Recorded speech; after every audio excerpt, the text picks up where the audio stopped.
Hello guys, welcome back to another video from HTS tutorial. आज लोग जैसे 8 class का साइंस चैप्टर 5 देखेंगे। चैप्टर 5 का नाम है हमारा जंतुओं में जनन, जिसको इंग्लिश में बोलते हैं रिप्रोडक्शन इन एनिमल।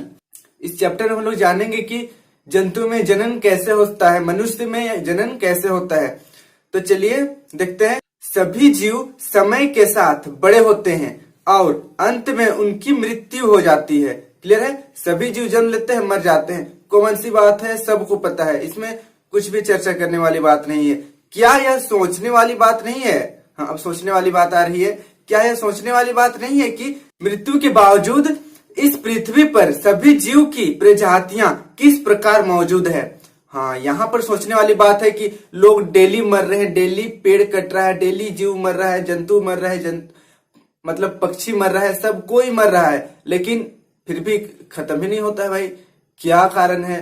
तो सिंपल सी बात है, कहीं पर जन्म हो रहा है, ठीक ना, तब ना अस्तित्व बचा हुआ है। तो जन्म हो रहा है, इसी के कारण हमारा अस्तित्व अभी तक जिंदा है। देखिए, हाँ, जनन की प्रक्रिया इसमें महत्वपूर्ण भूमिका निभाती है। क्लियर है? मतलब जनन की प्रक्रिया जिसके माध्यम से किसी भी जीव जंतु का जन्म होता है उसको जनन कहते हैं। ठीक, जनन की प्रक्रिया इनमें महत्वपूर्ण भूमिका निभाती है। जिस प्रकार पाचन, परिसंचरण, श्वसन एवं वृद्धि आदि क्रियाएं प्रत्येक जीव की उत्तरजीविका के लिए आवश्यक है, उसी प्रकार जीवों में जनन का विशेष महत्व है, क्योंकि यह एक ऐसे जीवों का पीढ़ी दर पीढ़ी निरंतरता बनाए रखना सुनिश्चित करता है। कल्पना कीजिए यदि जीव प्रजनन नहीं करते तो क्या होगा। देखिए, जैसे पाचन तंत्र, ठीक ना, समझ रहे हैं, पाचन तंत्र जिसके द्वारा हमारा शरीर में पाचन होता है और जितना भी भोजन में पोषक तत्व होता है हमारे शरीर उसको यूज करता है, सबको बोलते हैं पाचन तंत्र। जिसे यहाँ पर आप जो डायग्राम देख रहे हैं पाचन तंत्र का है। फिर परिसंचरण तंत्र, जितना भी ब्लड से रिलेटेड है, खून आना जाना, ठीक ना, खून का इधर उधर जाना, इसको बोलते हैं परिसंचरण तंत्र। जो आप डायग्राम देख रहे हैं ये है परिसंचरण तंत्र का।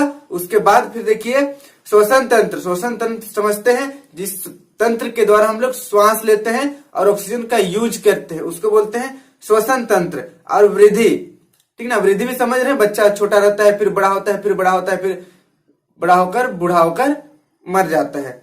तो ये सब जो क्रियाएं हैं, ठीक ना, श्वसन हो गया, वृद्धि हो गया, पाचन हो गया, जितना महत्वपूर्ण है उतना ही महत्वपूर्ण है जनन, ठीक ना, क्योंकि जनन के माध्यम से ही हमारा पीढ़ी दर पीढ़ी निरंतरता बनी रहती है। क्लियर है इतना? कल्पना कीजिए कि अगर जीव जनन करे ही नहीं, ठीक ना, जीव दूसरे जीव का जन्म दे ही नहीं, तो क्या होगा? क्लियर सी बात है, हम लोग 2 साल 3 साल जब तक हम लोग जिंदा है रहेगा मनुष्य, उसके बाद खत्म, ठीक ना, मतलब दुनिया में जीव पूरी तरह से खत्म हो जाएगा। जनन की प्रक्रिया सभी जीवों की खत्म कर दी जाए तब, ठीक ना। तो यहाँ पर जनन बहुत इंपॉर्टेंट है, इसको ध्यान देना है। फिर आगे देखिए, आपने पिछली कक्षा में पौधों में जनन के विषय में पढ़ा है। पिछली कक्षा 7th क्लास में आप लोग पढ़े होंगे कि पौधे में कैसे जनन होता है। क्लियर है? इस अध्याय में हम जानेंगे कि जंतु किस प्रकार जनन करते हैं। अब थोड़ा सा ऊंचे क्लास में आ गए हैं तो पेड़ पौधा को छोड़ दीजिए, हम लोग आते हैं जीव जंतु में कि जीव जंतु कैसे जनन करते हैं। अगर देखिए, जनन की विधियां, क्लियर है, मतलब कौन कौन सी विधि है जिसके कारण कोई भी जीव का जन्म होता है, विधि बोला जा रहा है, तरीका, ठीक ना। क्लियर है? क्या सभी जीवों में जनन की प्रक्रिया एक समान है? तो इसका आंसर होगा नहीं, ठीक ना, बिल्कुल नहीं। देखिए, सभी जीवों में एक प्रकार का जनन नहीं होता है। आगे पढ़ेंगे हम लोग कैसे, ठीक ना। सभी जीवों में अलग अलग, मतलब सभी जीव कहने का मतलब ऐसा नहीं कि एक मनुष्य दूसरा मनुष्य में अलग तरीके से जनन करेगा, पर ऐसा नहीं है, मतलब हर एक प्रजाति में मनुष्य अलग तरीके से जन्म देता है। उसके बाद चिड़िया अलग तरीके से जनन करता है, फिर मेंढक अलग तरीके से जनन करता है, तो अलग अलग तरीका है सबका। उसके बाद नीचे के सारणी में जानवरों के नाम के सामने उपयुक्त बॉक्स में सही का चिन्ह लगाइए। देखिए, यहाँ पर एक बॉक्स दिया गया है, इस पर सही और गलत का निशान लगाना है। तो गलत वाला तो बोला गया नहीं है, बस सही बोला गया है, इसलिए हम लोग बस जितना भी सही है उसको टिक करेंगे। देखिए, मनुष्य, ठीक ना, अंडे देते हैं या बच्चे देते हैं, कॉमन सी बात है, हम सब मनुष्य आप लोग जानते होंगे, ठीक ना, इसमें कुछ भी बताने की जरूरत नहीं है, बच्चे ही देते हैं मनुष्य। क्लियर है? अब देखिए तितली, अब बताइए अंडे देते हैं या फिर बच्चे देते हैं? तो तितली हमेशा अंडे देते हैं। क्लियर है इतना। फिर बिल्ली, आप लोग अपने घर के आसपास बिल्ली जरूर देखे होंगे, तो बिल्ली का तो अंडा होता है नहीं ना, वो भी बच्चा देता है, तो हम लोग बच्चा में टिक कर देते हैं। उसके बाद देखिए कुत्ता, कुत्ता भी बच्चे देते हैं। क्लियर है। बहुत सारे पप्पी, प्यारे प्यारे पप्पी होते हैं हमारे आसपास। अब देखिए मुर्गी, एग खाए होंगे आप लोग, तो ये तो अंडे ही देते हैं। क्लियर है। और यहाँ पर जो आपको जानने वाली बात है जीके, ठीक ना, कि जो मुर्गी का अंडा होता है वो एकल कोशिकीय होता है, ठीक ना, उसको हम लोग नग्न आंखों से देख सकते हैं। और सबसे बड़ा कोशिका शुतुरमुर्ग का अंडा का होता है, जो हम लोग चैप्टर 1 में पढ़े थे। ये सब आपको रिकॉल करते रहना है, कब कहाँ काम आ जाएगा कोई नहीं जानता, इसलिए सब चीज को याद करते चलना है। उसके बाद देखिए मेंढक, तो मेंढक ये अंडे देते हैं, ठीक ना, अंडे देते हैं। और अंडे जो फूट जाते हैं ना, सब बरसात में देखिए एकदम छोटे छोटे बहुत सारे मेंढक आ जाते हैं। फिर आगे देखिए मछली, तो मछली भी अंडे देते हैं। उसके बाद देखिए छिपकली, छिपकली भी अंडे ही देते हैं। गोल गोल छोटे छोटे व्हाइट कलर का होता है, कभी कभी आप लोग देखिए घर के आसपास, तो अंडे देते हैं। ये क्लियर हो गया। अब हम लोग आगे देखते हैं जरायुष एवं अंड प्रजक जंतु। देखिए जरायुष जंतु क्या होता है, अंड प्रजक जंतु क्या होता है, हम लोग अभी अच्छी तरीके से समझेंगे और कोशिश करूंगा कि मैं अच्छी तरीके से बता सकूं। देखिए ऊपर की क्रियाकलाप में आपने देखा कि कुछ जीव अंडे देते हैं। ऊपर का क्रियाकलाप, सॉरी नीचे का क्रियाकलाप, ठीक ना, ये नीचे वाला है, लिखा गया है ऊपर का क्रियाकलाप परंतु नीचे का क्रियाकलाप। तो नीचे के क्रियाकलाप में हमने देखा कि कुछ जीव अंडे दे रहे थे, ठीक ना, और कुछ जीव बच्चे दे रहे थे। अब देखिए तथा कुछ जीव बच्चे दे रहे थे। क्लियर है। जो जंतु अपने जैसे शिशु को जन्म देते हैं उन्हें जरायुष कहते हैं, जिसको इंग्लिश में विविपेरस कहा जाता है। ये सब आप देखिए, एक बात मैं आपको बताना चाहता हूँ, बस 1 मिनट का टाइम लूंगा। यहाँ पर देखिए जरायुष लिखा गया है, विविपेरस लिखा गया है। आपको दोनों जो नेमिंग है एक साथ याद करते चलना है। आप अभी 8 क्लास में है, फिर तुरंत चलिएगा 12, ठीक ना। अगर साइंस लेना है तब, साइंस नहीं लेना है तो कोई दिक्कत नहीं है, आप हिंदी में पढ़िए इंग्लिश में पढ़िए। बट अगर साइंस लेने का विचार है, साइंस में अपना करियर बनाना है, तब हम नहीं बोल रहे हैं कि हिंदी को छोड़ दीजिए, हिंदी भी लीजिए, हिंदी भी याद कीजिए, साथ में इंग्लिश भी जरूरी है। क्योंकि 12 में आजकल सब जगह, अगर पूरे झारखंड या पूरे इंडिया में ले लें, अगर 10,000 कॉलेज है तो उसमें से 9,900 कॉलेज ऐसा होगा जो इंग्लिश मीडियम में होगा। सिर्फ गिने चुने 1-2 ही बच्चे हिंदी मीडियम के कॉलेज, ठीक ना। तो आपको इंग्लिश में याद करते चलना है। मैं भी हिंदी से पढ़ा हूं, इसीलिए जब मैं 12 में था तो थोड़ी थोड़ी प्रॉब्लम आती थी कि अरे हिंदी में पढ़े इंग्लिश में क्या होगा क्या होगा, मतलब बहुत प्रॉब्लम हो जाता है। तो इसलिए इंग्लिश में भी करते चलना है ताकि आपको बाद में प्रॉब्लम ना हो। तो देखिए जरायुष को इंग्लिश में बोलते हैं विविपेरस। वैसा जंतु जो अंडे नहीं देकर बच्चे जन्म देते हैं, मतलब अपने जनन का प्रक्रिया में अंडे नहीं देकर डायरेक्ट बच्चे को जन्म देते हैं, उसको बोलते हैं विविपेरस, मतलब जरायुष। उसके बाद देखिए आगे लिखा हुआ है तथा वे जंतु जो सीधे शिशु को जन्म न देकर अंडे देते हैं उन्हें अंड प्रजक कहते हैं, ओविपेरस। क्लियर है इतना। देखिए ओविपेरस है, अंडे देते हैं, अंड प्रजक, हिंदी में अंड प्रजक, ठीक ना, हो जाएगा नाम। अगर अंड प्रजक रहेगा तो अंडे देंगे। और इंग्लिश में देखिए यहाँ पर ओ लिखा गया है, ओ मतलब अंडा के जैसा है ना, मतलब एक जैसा सर्कल, ओ मतलब समझ लीजिएगा कि गोल सा है तो अंडे देंगे। जी उसके बाद देखिए यहाँ पर विविपेरस, विविपेरस ओ जैसा तो है नहीं, ये तो बच्चे देंगे। इस तरह से याद कीजिएगा, मैंने इसी तरीके से याद किया था, आज तक भी नहीं भूला हूं, ठीक ना। और यहाँ पर जरायुष मतलब बस याद रखिएगा कि बच्चे देते हैं। और यहाँ पर अंड लिखा हुआ है, मतलब अंड प्रजक, अंडे देंगे। तो अगली बार लास्ट, वैसे जंतु जो बच्चे देते हैं उसको ओविपेरस कहते हैं। क्लियर है। और वैसे जंतु जो अंडे देते हैं उसे बोलते हैं विविपेरस। और वैसे जंतु जो बच्चे देते हैं उसको हिंदी में बोलते हैं जरायुष। और वैसे जंतु जो अंडे देते हैं उसको बोलते हैं अंड प्रजक। क्लियर है, एकदम नहीं भूलना है इसको। देखिए अगर आप अपना कैरियर टीचिंग लाइन में बनाना चाहते हैं तो मैं आपको बता दूं कि जब तक है जान तब तक आएगा विविपेरस एंड ओविपेरस का नाम, ठीक ना, डायलॉग बन गया। तो आप लोग इसी तरीके से याद कीजिएगा। फिर आगे देखिए एक सारणी दिया गया है, जरायुष एवं अंड प्रजक, तो यहाँ पर नाम लिख देना है कुछ भी। देखिए जरायुष क्या होता है, मनुष्य लिख दीजिएगा, मनुष्य बच्चे देते हैं। और अंड प्रजक पक्षी जानते हैं, मोर, या फिर आप कोयल दे सकते हैं, छिपकली दे सकते, तितली दे सकते हैं, ये सब अंड प्रजक होते हैं। अब आगे देखिए, क्या सभी जीव एक ही प्रकार से जनन करते हैं या उनमें विभिन्नता होती है? तो देखिए मैंने पहले बताया था कि सभी जंतु एक तरीके से जनन बिल्कुल नहीं करते हैं। अब आगे देखिए, आप जानते हैं कि पौधे में 2 जनन की विधियां होती है, ठीक ना। आइए जंतुओं के जनन विधियों के बारे में समझने का प्रयास करते हैं। आप लोग तो 7th क्लास में पढ़ ही चुके होंगे कि पौधे में कैसे जनन होता है, और उसमें 2 विधियां पढ़े होंगे। पहला पढ़े होंगे लैंगिक, दूसरा पढ़े होंगे अलैंगिक, जिसको इंग्लिश में बोलते हैं, पहला को बोलते हैं सेक्सुअल, दूसरा को बोलते हैं असेक्सुअल, ठीक ना। तो इस तरह आप लोग पढ़े होंगे। तो इस चैप्टर में, इस क्लास में लोग पढ़ने वाले हैं जंतुओं में जनन की विधियां। अब देखिए आगे, जीवों में जनन की विधियां। सबसे पहला है देखिए लैंगिक जनन, जिसको इंग्लिश में बोलते हैं असेक्सुअल रिप्रोडक्शन। इंग्लिश वाला वर्ड भी आपको याद करके चलना है, ठीक ना। मैं बता रहा हूं क्योंकि आप लोग जब 12th जाइएगा, अगर साइंस लेना है तब तो ये आपको अलैंगिक जनन कहीं नहीं मिलेगा, कहीं भी नहीं मिलेगा, सिर्फ एसेक्सुअल मिलेगा। तो इस तरह से इंग्लिश का भी जो वर्डिंग है सब उसको याद करते चलना है। क्या आप जानते हैं कि अत्यंत छोटे जंतु जैसे हाइड्रा एवं सूक्ष्म जीव अमीबा में जनन किस प्रकार होता है? आइए इसका पता लगाते हैं। तो देखिए हाइड्रा बहुत छोटा जीव होता है, ठीक ना, एकल कोशिकीय होता है और बहुत सूक्ष्म जीव होता है। फिर अमीबा, अमीबा के बारे में तो मैंने भी बताया था चैप्टर 1 में कि बहुत छोटा होता है, एकल कोशिकीय होता है, माइक्रोस्कोप से देख सकते हैं हम लोग इसको, ठीक ना। तो यहाँ पर हम लोग देखेंगे कि अमीबा और हाइड्रा किस प्रकार अपना जनन करता है। अब आगे देखिए, लिखा हुआ है पहला मुकुलन। मुकुलन इसको समझते हैं क्रियाकलाप से, क्लियर है। देखिए क्रियाकलाप में लिखा गया है, हाइड्रा की अस्थायी स्लाइड लीजिए। देखिए एक हाइड्रा की अस्थायी स्लाइड लेना है। एक्चुअली मैंने कोशिश किया था कि आप लोगों का जो जितना प्रैक्टिकल है वो करा सको, परंतु क्या है ना कि अभी मेरा कॉलेज बंद है, तो जितना भी इक्विपमेंट है मेरे पास तो है नहीं, कॉलेज में है। तो जब कॉलेज खुलेगा ना तो मैं कोशिश करूंगा कि जितना हो सके उतना प्रैक्टिकल आप लोग के लिए लाऊं। तो इसमें हाइड्रा मेरे पास है, मतलब कॉलेज के पास है, मुझे पता है। तो मैं जब कॉलेज ओपन हो जाएगा तो मैं आप लोगों को हाइड्रा दिखा दूंगा माइक्रोस्कोप में, और माइक्रोस्कोप का पूरा फंक्शन बता दूंगा। तो देखिए अस्थायी स्लाइड मतलब देखिए क्या है कि यहाँ सिमडेगा में तो हाइड्रा मिलने से रहा, ठीक ना। तो क्या होता है कि जहां पर हाइड्रा मिलता है वहां पर उसको सबसे पहले जमा किया जाता है, फिर उसका टेटुआ दबा के उसको मतलब उसको इस तरीके से मारा जाता है कि उसका कुछ भी क्षति ना हो, बाल भी बांका ना हो। और उसको एक स्लाइड में, आप लोग जब मलेरिया टेस्ट कराने जाते होंगे तो एक स्लाइड मिलता है कुछ इस तरीके से, कांच का ग्लास रहता है, क्लियर है ना।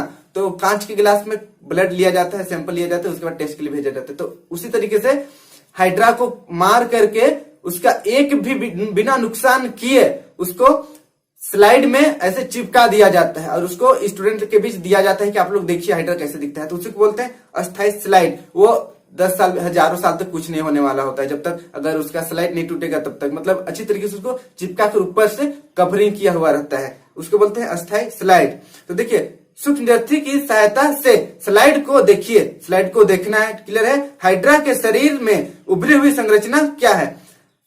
फिर आगे देखिए, हाइड्रा में उभरी हुई संरचना को गिनिए, उभरी संरचना का साइज भी ज्ञात कर सकते हैं। तो देखिए यहाँ पर हाइड्रा का डायग्राम दिखाया गया है, तो प्रैक्टिकल तो यहीं पर हो जाएगा, ठीक ना। एक हाइड्रा कुछ इस तरीके से एकदम दिख रहा है, फ्लावर जैसे, बट ध्यान से, ठीक ना, ये सूक्ष्म जीव है। अब देखिए ये हाइड्रा है, यहां पर देखिए छोटा सा इसका ऐसा लग रहा है जैसे कि कुछ निकला हुआ है, क्लियर है। आप लोगों को डायग्राम में दिख रहा होगा, आपका बुक में भी है।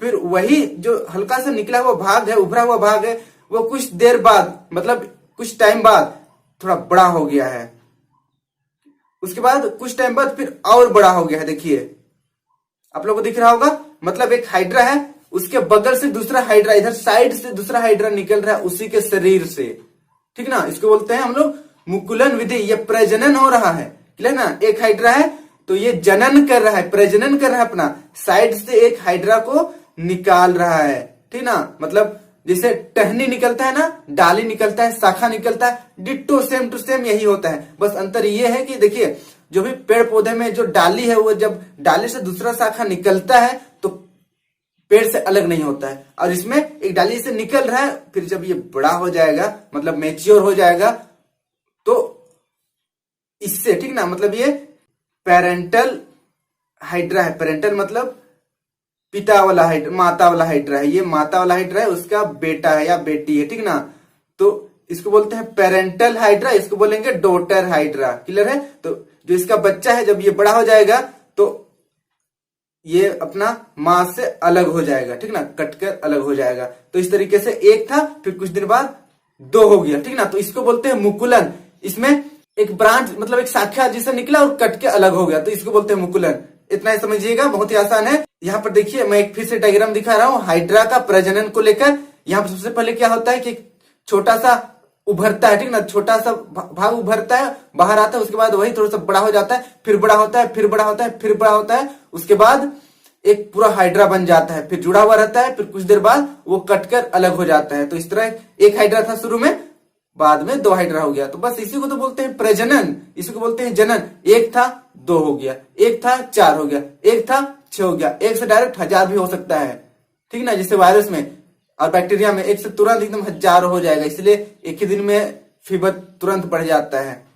फिर देखिए आप प्रत्येक हाइड्रा में जो एक से अधिक उभार देख रहे हैं, ये उभार मुकुल कहलाते हैं। क्लियर है? इसको मैंने थोड़ा देर पहले डॉटर हाइड्रा कहा था, वो तो इंग्लिश में हो गया, ठीक ना। इसको हिंदी में क्या बोलते हैं? मुकुल बोल सकते हैं, मुकुल, ठीक ना। और मुकुल को इंग्लिश में बर्ड बोलते हैं। बर्ड मतलब वैसे बर्ड मतलब कली भी होता है, ठीक ना। तो देखिए ये मुकुल है, ठीक ना, इसको मुकुल कहते हैं और इंग्लिश में बर्ड बोलते हैं। उसके बाद देखिए धीरे धीरे इस मुकुल का आकार बढ़ने लगता है। क्लियर है? अब यहाँ पर नया जीव बन रहा है तो बड़ा तो होगा ही, बड़ा होता है।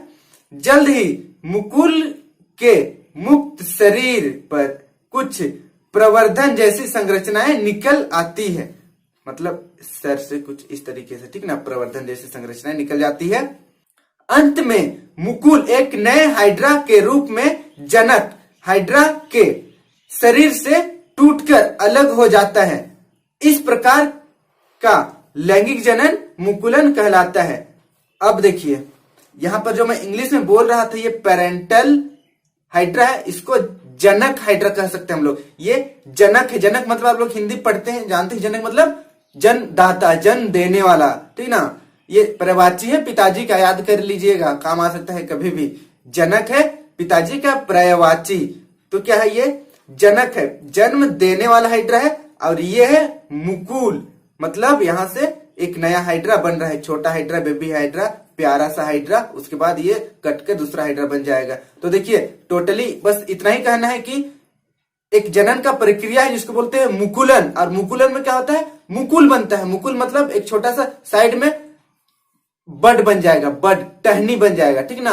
एक्चुअली टहनी ऐसा नहीं बोलना है, बट मैं आपको समझाने के लिए बोल रहा हूँ। टहनी डाली जैसा निकल जाता, फिर कटकर दूसरा हाइड्रा बन जाता है, इसको बड कहेंगे, ठीक ना। बड ही बोलिएगा आप, टहनी मत बोलिएगा। बड जैसा निकलता है, मतलब कली जैसे निकलता है साइड से, उसके बाद वो कटकर अलग हो जाता है। क्लियर? इतना, इसको बोलते हैं मुकुलन विधि। आगे चलते हैं। इसी प्रकार का जनन अमीबा में भी पाया जाता है। आइए जाने कि अमीबा में जनन किस प्रकार होता है। कुछ समथिंग लाइक इसी तरीके से अमीबा में भी जनन होता है। हम लोग चैप्टर 1 में क्या पढ़े थे? अमीबा अपना भोजन ग्रहण कैसे करता है, अमीबा में पाचन कैसे होता है, ठीक ना। आप लोग चैप्टर 1 अगर नहीं देखे तो देख लीजिएगा, ठीक ना। एक्चुअल में सीक्वेंस से चलना है, सब चैप्टर को पहले 1 चैप्टर, फिर 2 चैप्टर, फिर 3, फिर 4, फिर 5, ऐसे आना है, तभी आपको अच्छी तरीके से सब कुछ समझ में आएगा, क्योंकि सब रिलेट होता है एक दूसरे से। और देखिए जिसको आपको पहले जानने का जरूरत है वो चैप्टर पहले दिया हुआ रहता है, ठीक ना। तो इसीलिए चैप्टर वाइज आपको पढ़ना है। तो देखिए सबसे पहले वो चैप्टर को क्लियर करिएगा, उसके बाद इधर पढ़ना है।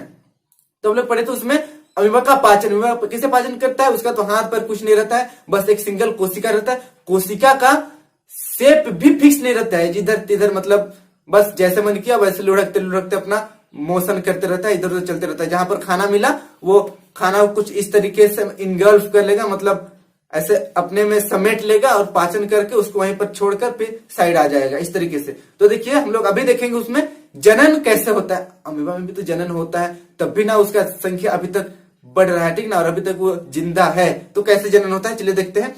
और अमीबा में जो जनन होता है उसको बोलते हैं द्विखंडन, याद रखिएगा। हाइड्रा में जो जनन का प्रक्रिया था वो कैसा था? मुकुलन। अभी अमीबा में जो जनन का प्रक्रिया है वह है द्विखंडन, दो खंडन टुकड़ा, द्विखंडन 2 टुकड़ा में हो जाएगा। क्लियर है? आगे देखते हैं। अमीबा की संरचना के बारे में आप जानते हैं कि अमीबा एक कोशिकीय जीव होता है। क्लियर है? मैं बार बार बोल रहा हूं, कोशिकीय जीव होता है। जनन क्रिया के समय अमीबा के केंद्रक के 2 भाग हो जाते हैं। इसके बाद कोशिका भी 2 भाग में बट जाती है, जिससे प्रत्येक भाग में एक एक केंद्रक होता है। परिणाम स्वरूप एक जनक से 2 अमीबा बनते हैं। इस प्रकार का अलैंगिक जनन जिसमें एक जीव विभाजित होकर 2 संतति उत्पन्न करता है द्विखंडन कहलाता है। ठीक ना, यहाँ पर देखिए संतति, आप लोग अगर नहीं सुने तो संतति मतलब संतान होता है। ठीक ना, संतान मतलब समझ रहे होंगे बच्चे, आप भी बच्चे हैं। किसके बच्चे? अपने माता पिता के बच्चे हैं। क्लियर है? मैं भी अपने माता पिता का बच्चा हूं। फिर आगे देखिए, हम लोग अभी समझते हैं द्विखंडन क्या होता है। देखिए अमीबा द्विखंडन होता है, ये अमीबा है। ठीक ना, एक्चुअल में थोड़ा सा एक डायग्राम के माध्यम से आपको समझाना चाहता हूं। चलिए हम लोग डायग्राम को बना बना कर समझते हैं कि अमीबा में जनन कैसे होता है। देखिए मान लीजिए ये एक अमीबा है। क्लियर है? ये अमीबा है। अमीबा के बीच में केंद्रक होता है, इतना तो पता ही होगा आपको, ये केंद्रक है। देखिए जब जनन करने के योग्य अमीबा हो जाता है तब सबसे पहले इसका जो केंद्रक है वह 2 भाग में बंट जाता है, कुछ इस तरीके से। उसके बाद ये 2 भाग बिल्कुल अलग हो जाता है इस तरीके से। इसके बाद फिर कुछ समय बाद हल्का सा यहाँ पर उभार आने लगता है, कटिंग मतलब जिसको बोलते हैं कटिंग आने लगता है। ये इधर केंद्रक हो गया, ये केंद्रक हो गया। क्लियर है? केंद्रक है, यहाँ पर थोड़ा सा केंद्रक 2 हो गया है, फिर दोनों अलग हो गया है। उस पर देखिए केंद्रक बिल्कुल अलग हो गया और यहाँ पर थोड़ा सा कटिंग आ गया है। ठीक ना, अमीबा में। अब यही अमीबा क्या करेगा, आगे जाकर 2 अलग अलग कोशिका बना देगा। इस तरीके से दोनों अलग हो जाएगा। यहाँ पर इसका केंद्रक है। तो हमने देखा कि पहले एक कोशिका था, मतलब एक अमीबा था, इसमें केंद्रक का सबसे पहले खंडन हुआ, द्विखंडन हुआ, 2 टुकड़ा हुआ। ठीक ना, 2 टुकड़ा हो गया। अब अमीबा का कोशिका का जो केंद्रक है 2 टुकड़ा हो गया है, तो क्या करेगा, अब उसका कोशिका भी 2 टुकड़ा होने का प्रयास करेगा और यहाँ पर कटिंग मार्क्स आएगा। उसके बाद यहां से कट कर ये अलग हो जाएगा, वो अलग हो जाएगा। यहाँ पर देखिए पहला कोशिका है, दूसरा कोशिका, पहले एक कोशिका था, फाइनली 2 कोशिका हो गया, तो जनन हुआ ना। जनन मतलब ही तो होता है अपनी संख्या को बढ़ाना। पहले एक था, अभी हो गया 2, तो बस जनन हो गया। तो इसी को बोलते हैं द्विखंडन। क्लियर है? अब हाइड्रा में क्या होता था, हाइड्रा में द्विखंडन नहीं होता था। हाइड्रा में देखिए एक्चुअल में इस तरह का हाइड्रा होता है, इस तरीके से हाइड्रा होता है। यहां से सबसे इसका बड निकलता है, मुकुल निकलता है। इसमें द्विखंडन नहीं हो रहा है, द्विखंडन होता तो ये बराबर बराबर 2 भाग में हो जाता, लेकिन ऐसा नहीं होता है। यहां से मुकुल निकलता है, इसमें देखिए 2 बराबर भाग में बट रहा है, इसलिए इसको बोलते हैं द्विखंडन। और इसको बोलते हैं मुकुलन। इसका मुकुल निकल रहा है, इसका बड निकल, इसका कली निकल रहा है। फिर यहां से यही कली थोड़ा सा हाइड्रा जब बड़ा हो जाता है इस तरीके से, इसका ये कुछ फिंगर जैसा होता है, ये तो जब बड़ा हो जाता है इस तरीके से, अभी देखिए यहां पर अटैच से जुड़ा हुआ है, लेकिन कुछ टाइम बाद यही अलग होकर इस तरीके से एक ये जनक हाइड्रा है। ठीक ना, ये जनक हाइड्रा है, मतलब यहां से ये फिर कट कर अलग हो जाएगा, फिर और हाइड्रा यहां पर बन जाएगा इस तरीके से। तो ये देखिए पहले एक हाइड्रा था, अभी 1 2 2 हाइड्रा हो गया है, तो यहां पर भी जनन हुआ है। इसको बोलते हैं द्विखंडन, इसको बोलते हैं मुकुलन। देखिए कंफ्यूज नहीं होना है, द्विखंडन में 2 टुकड़ा हो गया है, मुकुलन में मुकुल निकला है, बड निकला है, कली निकला है, उसके बाद यहां से कली बड़ा होकर एक नया हाइड्रा बन गया है। क्लियर है? अब देखिए आगे हम लोग देखते हैं। यहाँ पर जो डायग्राम दिया गया इसे भी मैं एक बार बता देता हूं। वैसे दिख नहीं रहा है, क्या है कि थोड़ा सा क्लियर नहीं है। यहाँ पर इसका केंद्रक है, यहाँ पर केंद्रक है, यहाँ पर केंद्रक है, यहाँ पर केंद्रक है, यहाँ पर केंद्रक है। एक अमीबा था, 2 टुकड़ा हो गया है। ठीक ना, उसके बाद इधर अलग अलग हो गया है, तो इस तरह से इसका जनन होता है। हम लोग आगे देखते। अब बताइए, ठीक ना, अब आपको बताना है कि आपको अभी तक मेरी बात समझ में आई कि नहीं आई, आपने अभी तक कुछ सीखा कि नहीं सीखा। सजीवों की पीढ़ी दर पीढ़ी निरंतरता के लिए निम्न में से कौन सा प्रक्रम आवश्यक है, मतलब एक पीढ़ी से दूसरा पीढ़ी निरंतरता बनाए रखने के लिए कौन सा प्रक्रम बहुत ही जरूरी है। पहला है पाचन। पाचन, अगर हम लोग खाना खाएंगे, खूब सारा खाना पचा देंगे, तो क्या हम लोग अमर हो जाएंगे? ऐसा नहीं है, हमारा पीढ़ी एकदम सुरक्षित हो जाएगा। गलत है ना, बस हम ना कुछ देर के लिए जिंदा रहेंगे। उसके बाद देखिए परिसंचरण, ये भी गलत है। फिर जनन, हाँ ये बिल्कुल सही है। जनन के माध्यम से एक संतान का जन्म होता है जो अगले संतान को जन्म देता है, फिर अगले संतान होता है, फिर अगले कर करके हम लोग करोड़ों साल से अभी तक जिंदा हैं और अगले कई करोड़ों साल जिंदा रहने वाले हैं। अगर हम लोग अपना लिमिट है मतलब प्रदूषण है उसको ज्यादा ना फैलाएं तब, और नहीं तो फिर सबसे बलवान समय और सबसे बलवान प्रकृति है। प्रकृति और समय से बलवान दुनिया में कोई भी चीज नहीं है, ठीक ना। प्रकृति है इतनी बलवान है जो मनुष्य को जानवर बना दिया अभी घर के अंदर, और जो जानवर घर के अंदर रहता था वो एकदम फ्री घूम रहा है। मतलब समय सबसे ताकतवर होता है और प्रकृति से छेड़छाड़ कभी नहीं करना चाहिए, ठीक है। आगे देखिए दूसरा नंबर, निम्न में कौन सा जंतु जरायुष है? जरायुष मतलब विविपेरस, विविपेरस मतलब बच्चे देते हैं।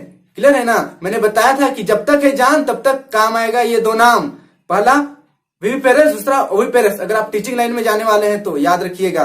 देखिए तो जरायुष मतलब बच्चे देते हैं। यहाँ पर देखिए क नंबर में ही मनुष्य दिया गया है, बच्चे देते हैं। और यहाँ पर मुर्गी अंडे देते हैं, कौवा अंडे देते हैं, बतख अंडे देते हैं। आंसर हो जाएगा मनुष्य। फिर आगे देखिए, क्या कोई अन्य प्रकार का जनन भी है जिसमें मात्र एक जीव जनन के लिए पर्याप्त नहीं है? आइए इसे समझने का प्रयास करते हैं। अब हम लोग देखते हैं, देखिए क्या है यहाँ पर बताने का क्या कोशिश किया गया। यहाँ पर हाइड्रा है, क्लियर है, हाइड्रा दिख रहा है। यहाँ पर एक हाइड्रा है कि दो हाइड्रा है? एक हाइड्रा से नया जन्म हो रहा है कि दो हाइड्रा से? तो एक ही हाइड्रा ना दूसरा हाइड्रा को जन्म दे रहा है। यहाँ पर दो हाइड्रा तो मिल नहीं रहा है, दो हाइड्रा का कोई काम नहीं। एक हाइड्रा है वही दूसरा हाइड्रा को जन्म दे देगा। और अमीबा के साथ भी एक ही अमीबा है जो दूसरा अमीबा को जन्म दे रहा है। इसमें दो अमीबा का जरूरत नहीं है। लेकिन हम लोग देखते हैं कि मनुष्य में जब तक शादी नहीं होता है, ठीक ना, तो तब तक बच्चे नहीं आते हैं। तो मनुष्य में क्या है कि एक ही मनुष्य जन्म नहीं दे सकता है, इसके लिए दो मनुष्य की जरूरत पड़ता है। क्या आप ऐसा जनन के बारे में जानते हैं जो सिर्फ एक जीव से संभव नहीं है, ठीक ना। तो आगे देखते हैं, देखिए लैंगिक जनन, जिसको इंग्लिश में बोलते हैं सेक्सुअल रिप्रोडक्शन, ठीक ना, लैंगिक जनन। पिछली कक्षा में आपने पौधों में नर एवं मादा जननांगों के द्वारा लैंगिक जनन के बारे में जाना है। 7th क्लास में आप लोग पौधे के बारे में, जब पौधे में जनन पढ़ रहे थे तब आप लोगों ने देखा था कि वहां पर परागकण होता है, ठीक ना, और स्त्री केसर होता है। तो ये सब है नर और मादा जननांग पौधा में, ठीक ना।